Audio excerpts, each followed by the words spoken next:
People have asked and wonder how it could come to pass that business in this country could get completely out of control. And it's pretty understandable now. Everybody knows what the truth of the situation is now, because it's obvious. And that is, the fact is that business and government have been in bed together our whole lives. And the difference is they used to keep it hidden. They used to be fucking each other, but we didn't know about it. It's like when you're at a hotel and you know somebody's fucking somewhere, but you don't know where. Somebody's fucking.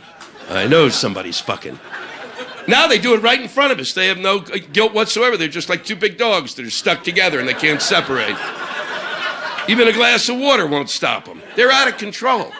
But that's just the way it is. I don't care if you're Democrat or Republican. Okay, it doesn't matter. Both parties are up to their neck in this.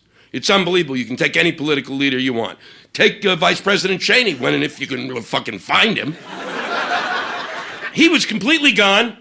Then we went to war in Iraq, and he shows up on Sunday. We're going to go to war in Iraq, ha-ha! And then he ran away again. I don't even think it's Dick Cheney anymore. I think he looks suspiciously like my old shop teacher. Dick Cheney works for the federal government most of his life, and he was a public servant, and that's to his credit. And then, as many public servants do, he went to work in the private sector. He's hired by Halliburton, an international oil company that hires him to be the CEO. It's a company, when Dick Cheney ran it, did business in the 90s with Saddam Hussein in Iraq.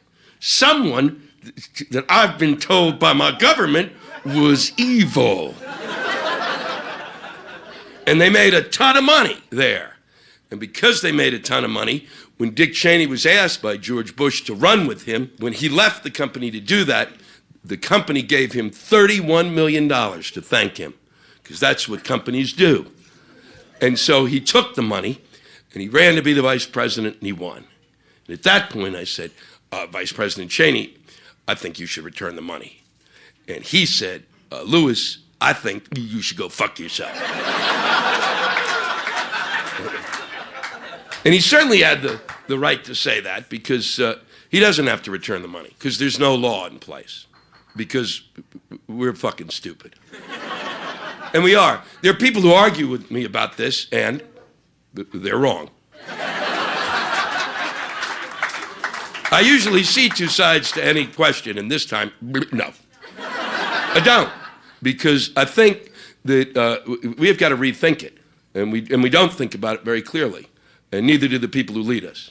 We've elected you to be the vice president of this country. And by electing you to be the vice president, we have honored you in a way that is more important than money. That's why you don't get to keep the money, fucknut. Because we have said to you that we believe you are so good that you should be our leader and a role model. And if you're a really good role model, you should give the fucking money back!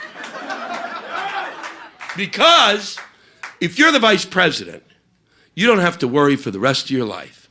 And it may not be $31 million worth of no worries, but there ain't a moment in your life that you're ever going to want.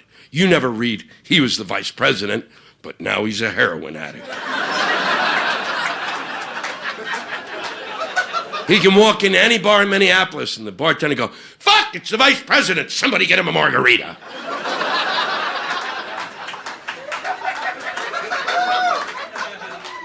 The reason you don't give him the money is because Vice President Cheney is in charge of determining what our energy policy is going to be. And he's doing it with $31 million of oil company money in his pocket. Is anybody fucking home?